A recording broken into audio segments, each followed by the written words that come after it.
का आगाज़ करेंगे और आपको बताएं खिते में अमन और सलामती के फ़रोग़ के लिए पाकिस्तान की कोशिशें जारी हैं। इसी सिलसिले में chief of defence forces field marshal Asim Munir और वज़ीर दाखिला मोहसिन नकवी का ईरान का एक रोज़ा दौरा मुकम्मल हो चुका। ISPR के मुताबिक chief of defence forces field marshal Asim Munir ने ईरान के दौरे के दौरान ईरानी सदर समेत अहम रहनुमाओं से मुलाकातें की और कशीदगी में मज़ीद इजाफे की रोकथाम, आबने हुर्मुज़ को दोबारा खोलने और तनाज़े के जल्द खात्मे के लिए इक़दाम पर जामे तबादला ख्याल किया। पाक फौज के शोबे ताल्लुकात आमा के मुताबिक फील्ड मार्शल सईद आसिम मुनीर का दौरा ईरान मुकम्मल हो चुका। दौरे के दौरान फील्ड मार्शल के हमरा वज़ीर दाखिला मोहसिन नकवी भी मौजूद थे। ISPR के मुताबिक ईरान पहुंचने पर फील्ड मार्शल सईद आसिम मुनीर का इस्तकबाल ईरानी वज़ीर दाखिला सिकंदर मोमनी और दीगर आला सिविल और अस्करी हुकाम ने किया, जबकि पाक फौज के शोबे ताल्लुकात आमा ने बताया फील्ड मार्शल ने ईरानी सदर Masoud Pezeshkian, supreme national security council में रहबर आला के नुमाइंदे मोहसिन रज़ाई, ईरानी पार्लियामेंट के स्पीकर बाकिर कालीबाफ, ईरानी वज़ीर ख़ारजा और ईरानी वज़ीर दाखिला से मुलाकातें की हैं। इसी हवाले से मज़ीद बात करेंगे। हमारे साथ मौजूद हैं नुमाइंदा इस्लामाबाद राना जमीन। जी राना जमीन, बताइएगा क्या तफसीलात हैं आपके पास इस हवाले से? जी बिल्कुल, ISPR के मुताबिक chief of defence forces field marshal Syed Asim Munir ने ईरान के दौरा के दौरान ईरानी सदर समेत अहम रहनुमाओं से मुलाकातें की और कशीदगी में मजीद इजाफे की रोकथाम, आबना हुर्मुज़ को दोबारा खोलने और तनाज़े के जल्द खात्मे के लिए इक़दाम पर जामे तबादला ख्याल किया। पाक फौज के शोबा तल्लुकात आमा के मुताबिक फील्ड मार्शल सैयद आसिम मुनीर का दौरा ईरान मुकम्मल हो गया है। दौरे के दौरान फील्ड मार्शल के हमरा वज़ीर दाखिला मोहसिन नकवी भी मौजूद थे। ISPR के मुताबिक ईरान पहुंचने पर फील्ड मार्शल सैयद आसिम मुनीर का इस्तकबाल ईरानी वज़ीर दाखिला सिकंदर मोमनी और दीगर आला सिविल और अस्करी हुकाम ने किया।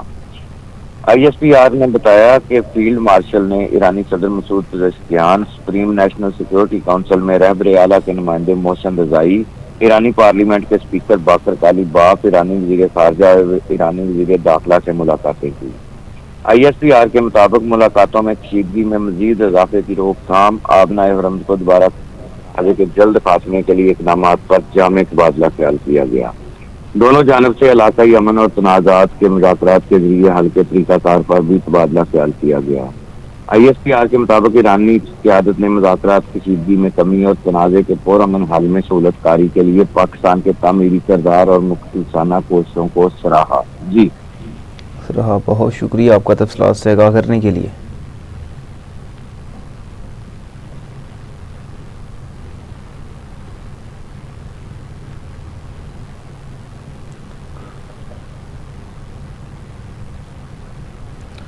नाज़रीन, वज़ीर दाखिला मोहसिन नकवी ने दौरा ईरान में आम पेशरफ्त का दावा करते हुए कहा कि उनकी और फील्ड मार्शल आसिम मुनीर की ईरान के सदर मसूद पज़ेश्कियान के साथ मुलाकात इंतहाई मुस्बत और नतीजा खेज रही। वफाकी वज़ीर ने अपने एक्स अकाउंट से जारी बयान में कहा कि हमारी गुफ्तगू का महवर ईरान और अमरीका के दरमियान तनाज़ा, मशरिक़ वस्ता में कशीदगी और आइंदा का लाहे अमल था।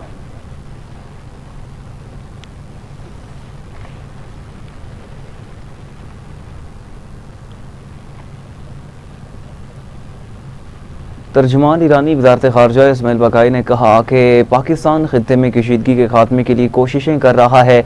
तर्जुमान ईरानी वज़ारत ख़ारजा इस्माइल बकाई ने कहा कि ईरान और पाकिस्तान के ताल्लुकात तारीख़ के बेहतरीन दौर से गुजर रहे हैं। फील्ड मार्शल के दौरे का मकसद ख़ित्ते में अमन और इस्तेहकाम को फ़रोग़ देना है। इस्माइल बकाई ने कहा कि अमरीका ने इस्लामाबाद मुआहदे की खिलाफ वर्जी की।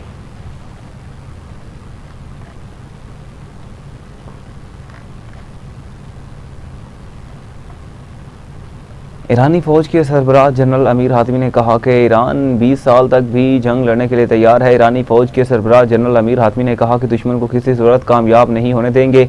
ईरानी सरजमीन को दुश्मन की साजिशों का मैदान नहीं बनने देंगे। जनरल अमीर हातमी ने कहा, हर जवाहियत का दिंदाने शिकन जवाब देंगे। ईरान की खुद मुख्तारी और कौमी सलामती पर आँच नहीं आने देंगे।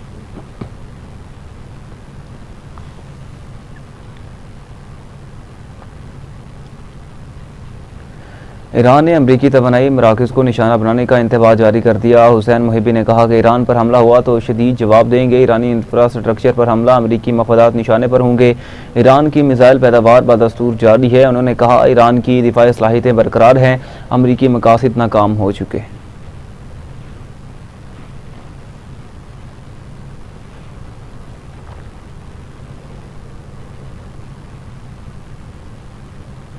अमरीकी नई पाबंदियों के बाद ईरान ने मौक़िफ़ अपनाते हुए अपने हुर्मुज़ से गुजरने वाले 45 ऑयल टैंकर्स ब्लैक लिस्ट कर दिए। 45 टैंकर्स पर ईरानी कवायद की खिलाफवर्जी का इल्ज़ाम लगाया गया। ईरान ने कहा कि ब्लैक लिस्ट टैंकर्स के खिलाफ कार्रवाई होगी। खिलाफवर्जी करने वाले जहाज़ों को जुर्माने और हिरासत का सामना हो सकता है। ईरान ने मज़ीद कहा कि ब्लैक लिस्ट टैंकर से सामान मुंतकिली पर भी कार्रवाई होगी।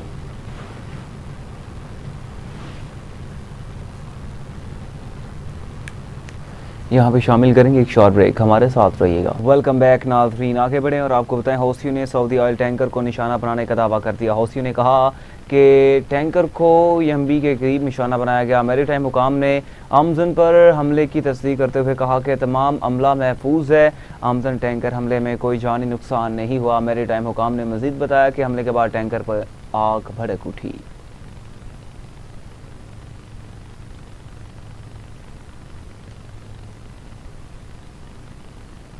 रूस ने बरतानिया पर यूक्रेन जंग में बरह रास्त शरीक होने का इल्ज़ाम लगा दिया। बरतानवी खुफिया टेक्नोलॉजी से यूक्रेन की मदद पर रूस का शदीद रद्द-ए-अमल सामने आया। रूस ने कहा कि बरतानिया की यूक्रेन के लिए हिमायत जंग में मजीद ईंधन डाल रही है। बरतानिया अमन अमल में पेशरफ्त रोकने की कोशिश कर रहा है। रूस का मजीद कहना था कि यूक्रेन में मिसाइल साज फैक्ट्रियों की निशानदेही जारी है।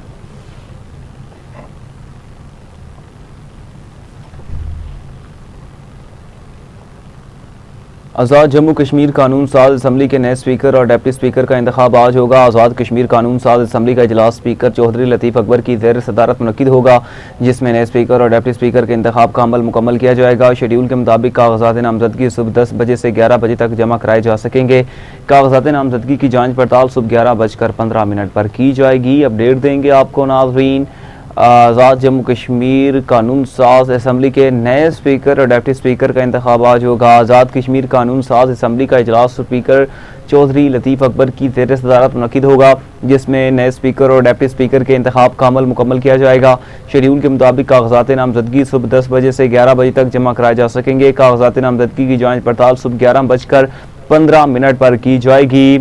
आपको बताएं स्पीकर और डिप्टी स्पीकर के इंतखाब के हवाले से आज़ाद जम्मू कश्मीर कानून साज असम्बली के नए स्पीकर और डिप्टी स्पीकर का इंतखाब आज होगा। इसी हवाले से मज़ीद बात करेंगे। हमारे साथ मौजूद हैं ब्यूरो चीफ आज़ाद कश्मीर शाहिद कठाना। जी शाहिद कठाना, बताइएगा मज़ीद क्या तफसीलात हैं आपके पास इस हवाले से? जी बिल्कुल, आज़ाद जम्मू कश्मीर कानून साज असम्बली के स्पीकर और डिप्टी स्पीकर का इंतखाब आज होगा। इजलास स्पीकर असम्बली चौधरी लतीफ़ अकबर की सदारत में होगा, जिसमें स्पीकर और डिप्टी स्पीकर का इंतखाब अमल में लाया जाएगा। शेड्यूल के मुताबिक कागजात नामजदगी सुबह 10 बजे से 11 बजे तक जमा कराए जा रहे हैं।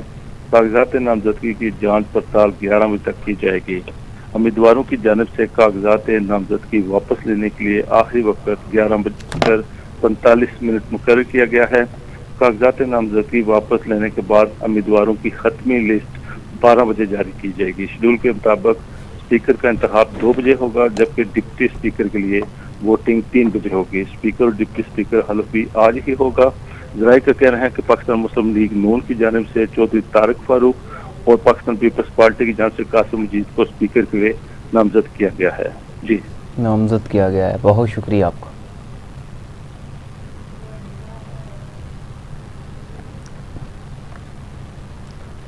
नून लीगी रहनुमा मियां जावेद लतीफ़ ने कहा कि हुकूमतें गुड गवर्नेंस ना दे सकी। बात समझ आती है, निज़ाम बारे ऐसी बात करना समझ से बालातर है।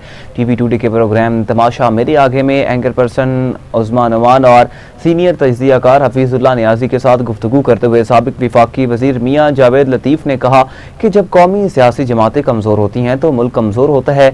आज जो कुछ नज़र आ रहा है ये रियासत पाकिस्तान के मफाद में नहीं है। मज़ीद उन्होंने क्या कहा, आइए आपको भी सुनवाते हैं।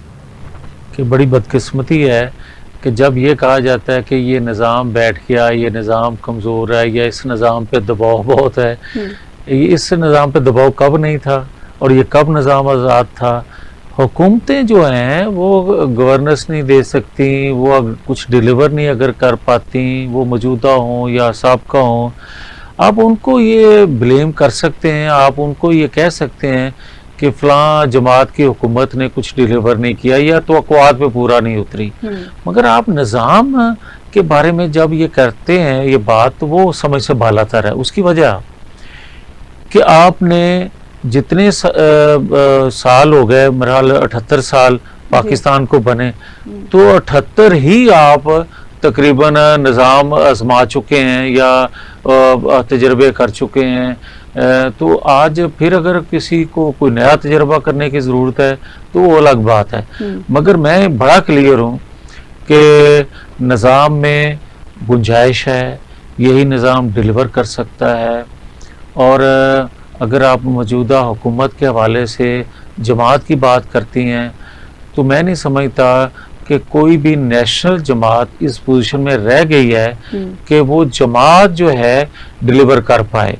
हाँ, ये ज़रूर आप कह सकते हैं कि उन्होंने जमात के अंदर कुछ शख्सियात से अगर तवक्को लगाई हो तो वो अलग बात है, मगर जो हकीकी लीडरशिप नेशनल जमातों की है वो तो स्क्रीन पे नज़र नहीं आती। हाँ, इलाकाई जमातें जो हैं उनको किसी न किसी रंग में, किसी न किसी रूप में आप देख लेती हैं किसी जगह खड़े या बोलते, लेकिन बदकिस्मती है ये, जब नेशनल जमातें कमज़ोर होती हैं तो रियासत कमज़ोर हुआ करती है। हम तो यही पढ़ते सुनते आए, और ख़ास तौर पर हफीज़ुल्लाह नियाज़ी साहब जैसे लोगों से। तो आज जो चीज़ें हम देख रहे हैं ये रियासत के मफाद में नहीं है, मैं बड़ा क्लियर हूँ।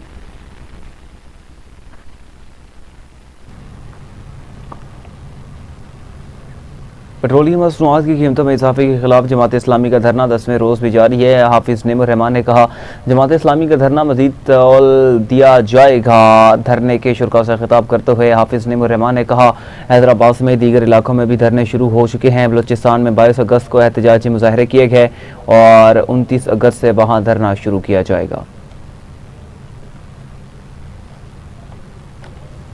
ये कि जुल्म बहुत हो गया है।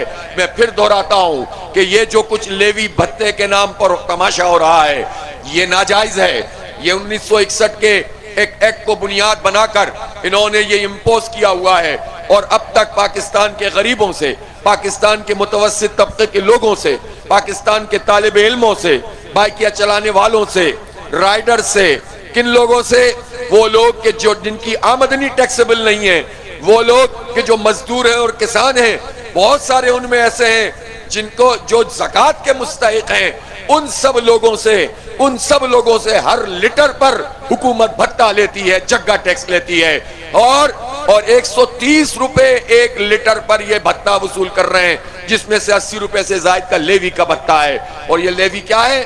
ये लेवी का इन्होंने पेट्रोलियम डेवलपमेंट लेवी है, हालांकि इससे इन्होंने पेट्रोलियम की डेवलपमेंट के लिए कोई काम नहीं किया। पेट्रोलियम मसनूआत की कीमतों में एक बार फिर इजाफा किया गया। हुकूमत की जानिब से जारी नोटिफिकेशन के मुताबिक पेट्रोल की कीमत में 39 पैसे फी लीटर इजाफा किया गया, जबकि डीजल की कीमत 2 रुपये 40 पैसे फी लीटर बढ़ा दी गई। इसी तरह पेट्रोल की नई कीमत 341 रुपये 98 पैसे फी लीटर, डीजल की नई कीमत 370 रुपये 69 पैसे फी लीटर मुकर्रर की गई।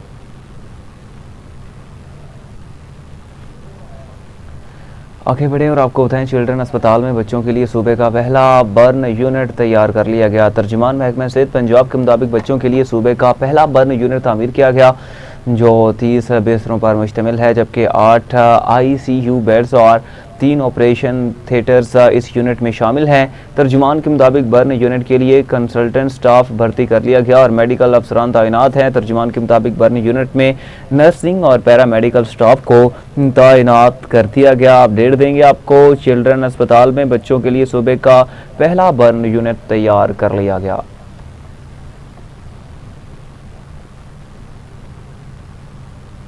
लाहौर हाई कोर्ट के जस्टिस सैयद फरहाद अली शाह का गैरत के नाम पर कत्ल के मुकदमे का अहम फैसला। जस्टिस सैयद फरहाद अली शाह ने गैरत के नाम पर 18 साल लड़की को कत्ल करने के मुकदमे में राज़ीनामा मुस्तरद करते हुए 2 मुलज़मान की जमानत की दरख्वास्त खारिज कर दी। जस्टिस सैयद फरहाद अली शाह ने करार दिया कि गैरत के नाम पर कत्ल के मुकदमे में राज़ीनामा भी मुलजिम को जमानत का हक नहीं देता। कानून किसी शख्स को गैरत के नाम पर किसी की जान लेने की इजाज़त नहीं देता है। अपडेट देंगे आपको, लाहौर हाई कोर्ट के जस्टिस सैयद फरहाद अली शाह का गैरत के नाम पर कत्ल के मुकदमे का अहम फैसला। जस्टिस सैयद फरहाद अली शाह ने गैरत के नाम पर 18 साल लड़की को कत्ल करने के मुकदमे में राज़ीनामा मुस्तरद करते हुए 2 मुलज़मान की जमानत की दरख्वास्तें खारिज करती हैं। आपको बताएं, लाहौर हाई कोर्ट के जस्टिस सैयद फरहाद अली शाह का गैरत के नाम पर कत्ल के मुकदमे का अहम फैसला। जस्टिस सैयद फरहाद अली शाह ने गैरत के नाम पर 18 साल लड़की को कत्ल करने के मुकदमे में राज़ीनामा मुस्तरद कर दिया।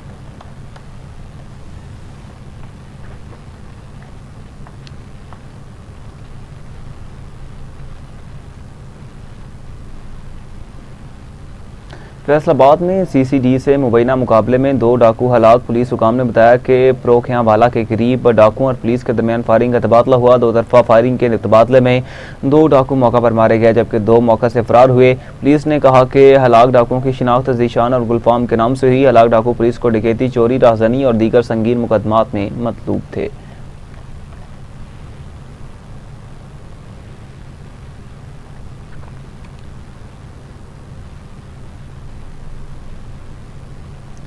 सरवरे कौनैन हज़रत मुहम्मद सल्लल्लाहु अलैहि वसल्लम की विलादत बासआदत के जश्न की तैयारियां अरूज पर। शहर शहर करिया करिया खुशियों का इजहार किया जा रहा है। मुल्क भर में ईद मिलादुन्नबी कल बरोज़ बुध को मजहबी अकीदत और एहतराम से मनाई जाएगी। हुकूमत की जानिब से मुल्क भर में आम तातील का ऐलान किया गया।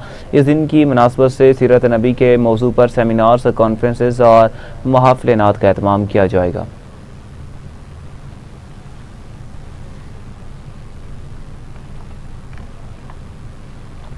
CCPO लाहौर बिलाल सदीक कमेना से SP आतिफ अमीर की सरबराही में शाहदरा सर्कल की टीम की मुलाकात। शानदार कारकर्दगी के हामिल अफसरान और एहलकारों में तारीफी असनाद और नगद इनामात तकसीम किए गए। सरबराह लाहौर पुलिस बिलाल सदीक कमेना ने कहा कि पुलिस जराइम के खात्मे के लिए मुसलसल सरगर्म है। जराइम पेशा अनासर के खिलाफ बिला इम्तियाज कार्रवाइयाँ जारी रहेंगी। शहरियों के तहफ़्फ़ुज़ पर कोई समझौता नहीं किया जाएगा। जराइम के खिलाफ मौसर हिकमत अमली और इंटेलिजेंस बेस्ड कार्रवाइयों के मुस्बत नताइज सामने आ रहे हैं।